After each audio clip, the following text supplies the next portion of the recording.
All right, we got this debt crisis slamming Europe, but in the middle of all of this mess, would you believe there's a European economy actually growing at a pretty good clip, actually a very good clip? Georgia. Yeah, Georgia. Its economy expected to jump more than 4% this year. Just by comparison, the United States economy is flat. It's a far cry from neighbors in his region that aren't even growing. They're deteriorating quickly.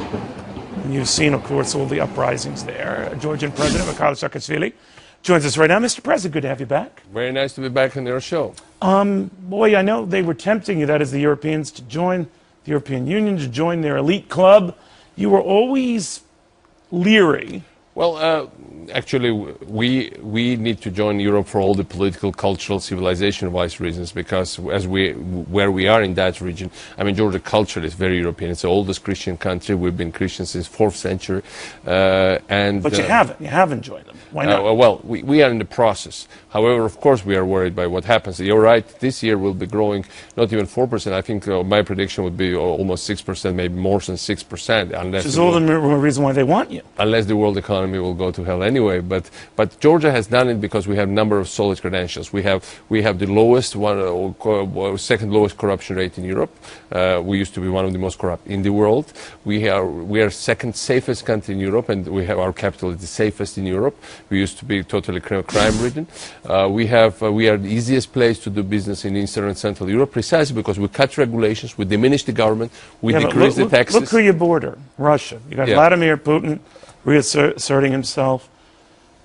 Should we be worried? Well, Russia is going through a very, very turbulent period, and the main motto they have right now, there are no reforms. Be assertive. The perception they have that now that the West and America might be, overstretched in other areas, that's the time that the whole area of former Soviet Union is there up for grabs.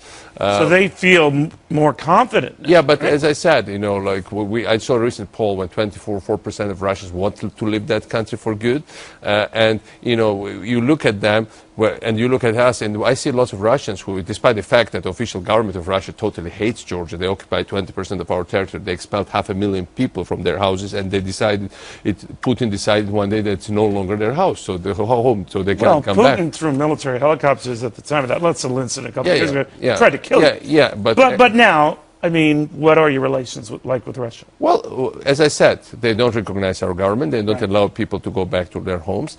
They don't recognize even ceasefire agreement that they themselves signed. They occupy part of our territory, and officially it's called by U.S. government and U.S. Congress as official illegal foreign military occupation. But at the same time, there's this group of, thinking people in Russia, educated people, upper middle class, people who want to see entrepreneurship develop and free market and democracy. They seem to be losing out. And they seem to regard Georgia as a model. And my hope for Russia is that, I mean, to paraphrase President Obama, in short term, I think Russia will get worse before it gets better.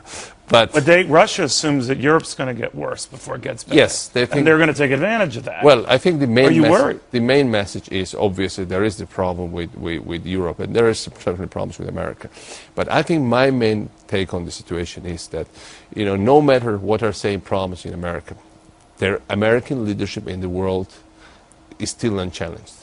And, America will pull together its forces. So you think we'll get out of whatever was I'm sure America will get out. You think we'll get out of it with President Obama or someone else? Well, I think American people will get over the whole situation, will overcome, and ultimately America will stay as the ultimate force for good, and America, the only power in the world that's absolutely unchallenged, that has power to, change the world for the good, including countries like Georgia, who believe in very much the same ideals as we. It's America. Europe will follow American suit. Europe on its own cannot be, just cannot really be successful. And by the way, I think one of the lessons this crisis is teaching everybody, people should stay together. Those people who have the same ideals, same way of life, very good point. They should not look for separate solutions. And there, what happens in America will be decisive. The sooner America overcomes, sooner will be better off all of us. Mr. President, get home safe. Very good seeing you all the time. Thank you so much. Be well. Saakashvili, he is the president of Georgia, one of the few happy economic stories in Europe these days. Meanwhile,